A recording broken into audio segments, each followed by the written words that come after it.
Lo que dice de que el Poder Judicial es la única defensa que hemos tenido contra el Estado, pues es muy cierto. Y lo que estamos viendo con esta mal llamada reforma judicial, pues se borra por completo. Cuando pasó la reforma, se acordarán cómo fue, ¿verdad? En diputados resulta que el 53% del voto se agenció de alguna manera el 75% de los diputados, legalísimo. Y como no tenían los votos de los senadores, llegaron a los 83 votos comprando y extorsionando y amenazando otros 4 votos. Pero eso no sale en el score, como en el golf, ¿verdad? Y ahora, en un extremo de cinismo, nos convocan a todo el pueblo a ir a votar y a convalidar todo este fraude. A mí me parece que lo mínimo que podemos hacer es llamar al veto, al boicot y al bloqueo de estas elecciones, porque si vamos a estar legitimando una cosa que de origen no puede ser válida. Me gustaría su opinión sobre eso. ¿Cómo no? ¿Participar o no participar? Yo, en lo personal, y para contestar directamente, no pienso participar por varias razones. Primero, creo que sí fue una construcción muy amañada. Ministro, a riesgo de monopolizar aquí el piso y usando indebidas influencias. No. Yo no. Voy a ser el primero. Lo que dice de que el Poder Judicial es la única defensa que hemos tenido contra el Estado, pues es muy cierto. Y lo que estamos viendo con esta mal llamada reforma judicial, pues se borra por completo. Cuando pasó la reforma, se acordarán cómo fue, ¿verdad? En diputados resulta que el 53% del voto se agenció de alguna manera el 75% de los diputados, legalísimo.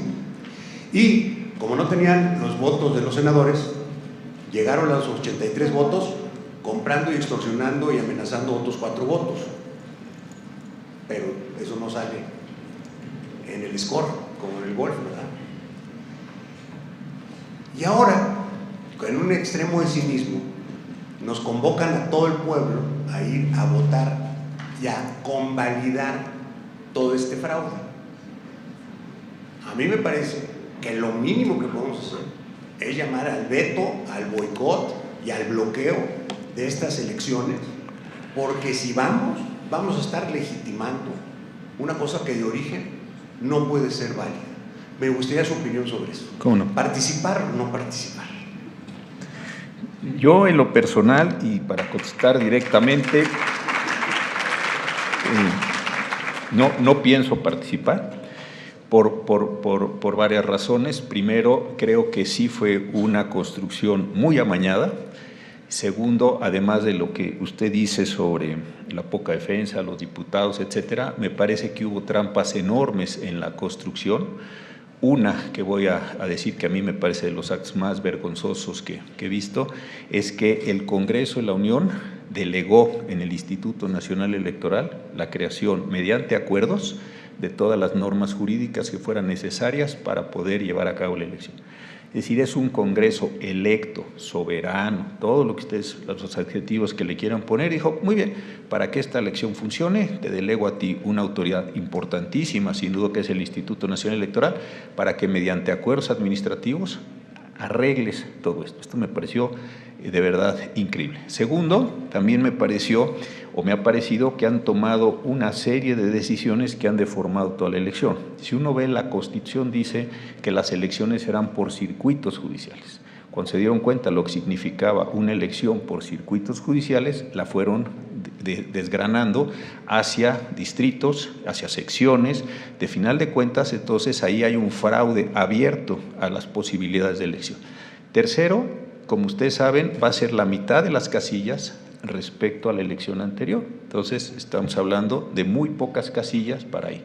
Cuarto, las personas tomarán, es el cálculo que se está haciendo, un 20, 25 minutos por votante para poder sacar. Calculen ustedes entonces que serán más o menos 3 votantes por hora para que ustedes puedan ir a esas cuestiones. Y después todas las condiciones que se han informado en distintos medios, que es muy importante, todo el problema de no se va a contar ahí los votos, no se van ahí a anular los votos no utilizados, no sabemos quién va a ganar pronto, en fin, hay un conjunto de irregularidades. Y yo coincido con usted, yo no le podría decir a nadie qué tendría que hacer, eso me parece que es justo el pensamiento liberal de esta universidad, que yo no le diría a nadie, pero yo en lo personal no voy a ir porque no quiero que cuente mi participación como un porcentaje en ese sentido. Y la semana anterior la Presidenta de la República dijo algo que también no deja de ser sorprendente. Dijo ella que si tuviéramos una elección con una participación entre el 5 y el 10% sería un éxito. ¡Wow!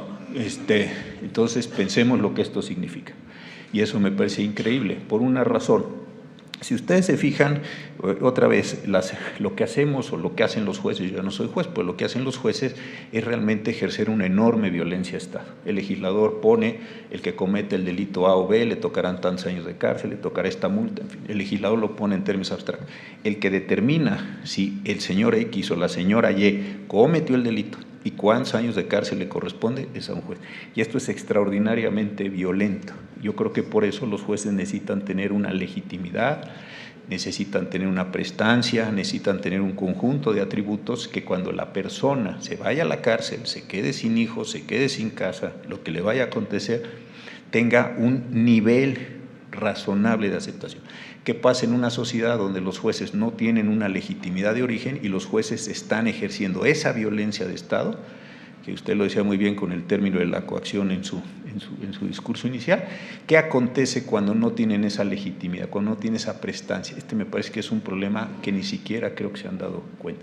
Y algo que es también muy delicado es que creo, y eso me parece que la Presidenta de la República, lo digo con mucho respeto, no se da cuenta, es que su propio proyecto de gobierno, su propia condición de gobernabilidad va a verse afectada muy seriamente porque los jueces no son de ella. Ella piensa que los jueces son de ella, no van a ser de ella, y eso es el caso boliviano. Los jueces que acabaron procesando al presidente Evo Morales y al MAS y a todos fueron los propios jueces electos.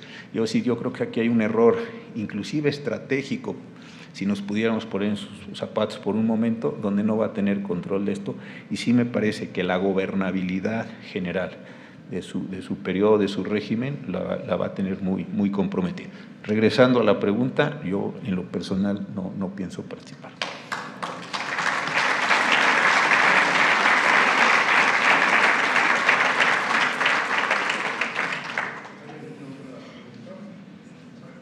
Allá arriba un compañero.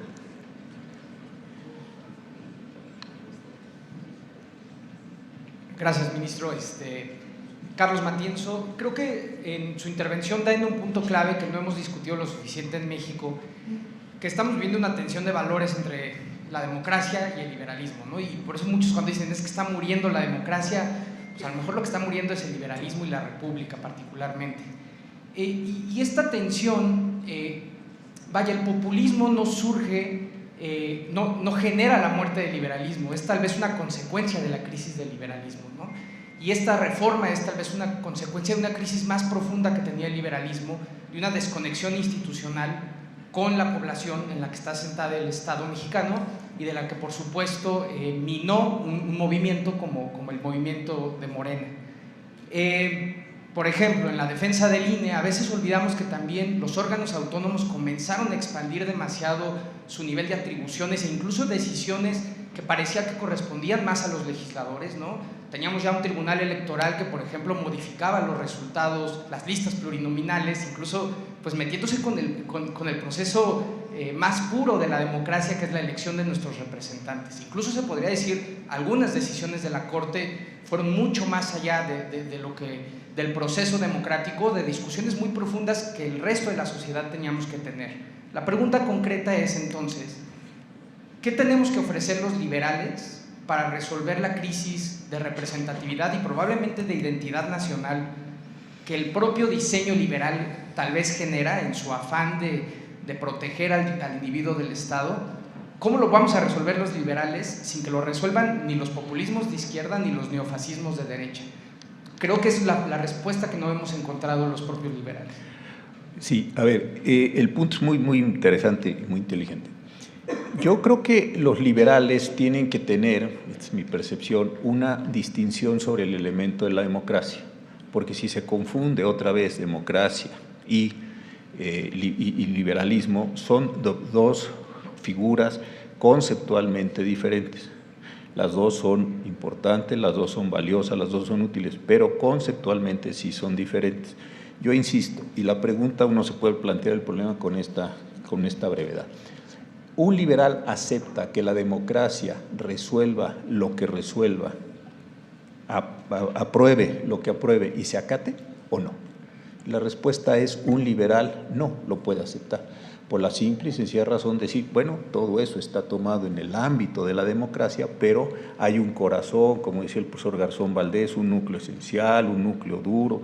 Utilice la metáfora que quiera, pero la idea es, hay un algo que es indisponible, inclusive para la democracia. Y esos elementos no son disponibles, aún a pesar de los procesos electorales. Digamos, es el corazón del problema.